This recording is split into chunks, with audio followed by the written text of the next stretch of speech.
இப்போ 2014 இங்க நுங்கம்பாக்கத்துல சுவாதி கொலை வழக்கு நடந்துச்சு இல்லையா?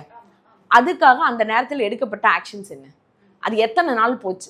அதுக்கப்புறம் அந்த பெண்ணை யார் அப்படி பண்ணாங்களோ கேட்டா அதை காதல்னாங்க, அதை அப்படி மாத்தினாங்க, அந்த பையனும் சேர்ந்து இறந்துட்டானே.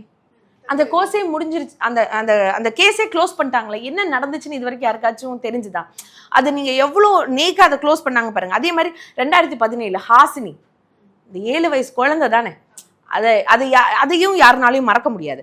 இது நான் சொல்றது அந்தந்த வருஷத்துக்கு ஒரு எவிடென்ட் தான் நான் உங்ககிட்ட காமிக்கிறேன். இதே கோயம்புத்தூர்லிங்க ஏர்போர்ட்ல அந்த சம்பவம் நடந்துச்சு, புரிஞ்சுதுங்களா? நான் அதே கம்பேரிசன், இந்த பொள்ளாச்சிக்கும் இதுக்குமான கம்பேரிசன் தான் வரேன். அந்த கோயம்புத்தூர்ல ஏர்போர்ட்ல அது நடந்து ரொம்ப தப்புங்க.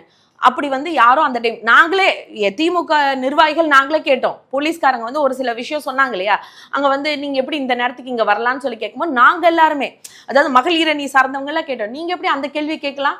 ப்ரொடெக்ஷன் கொடுக்கறது தான் உங்களோட வேலை அப்படிங்கிறது நாங்க உண்மையாலுமே கேட்டோம்.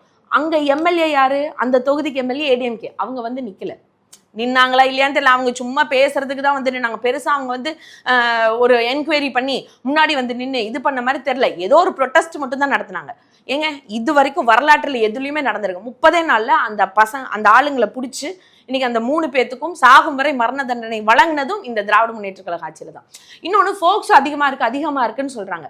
ஏங்க, இப்போ ஒரு குழந்தைங்களே ஒரு கிளாஸ் ரூம்ல உட்காந்துருக்கு அப்படின்னா டீச்சர் கிட்ட போய் சொன்னாதான் அந்த குழந்தை இன்னொரு குழந்தை அடிச்சுட்டானோ அந்த பொருள் காணமோன்னு தெரியும். கம்ப்ளைண்ட் அதிகமா வருதுன்றதுக்காக அந்த கிளாஸ் கெட்ட கிளாஸ்ன்னு இல்லை, அந்த குறைகள் தீர்க்கப்படும். இப்போ ஃபோக்ஸோன்னா நிறைய கேஸ் வருதுன்னா இன்னைக்கு சொல்ற அளவுக்கு இவங்க கிட்ட போய் சொன்னா நம்மளுக்கு நியாயம் கிடைக்கும், நம்ம குழந்தைங்களுக்கு நேர்ந்த இந்த விஷயம் வேற எந்த குழந்தைக்கும் நேர்ந்துடக்கூடாதுன்னு ஒரு பெற்றோரும் பாதுகாப்பா சொல்றாங்க இல்லையா?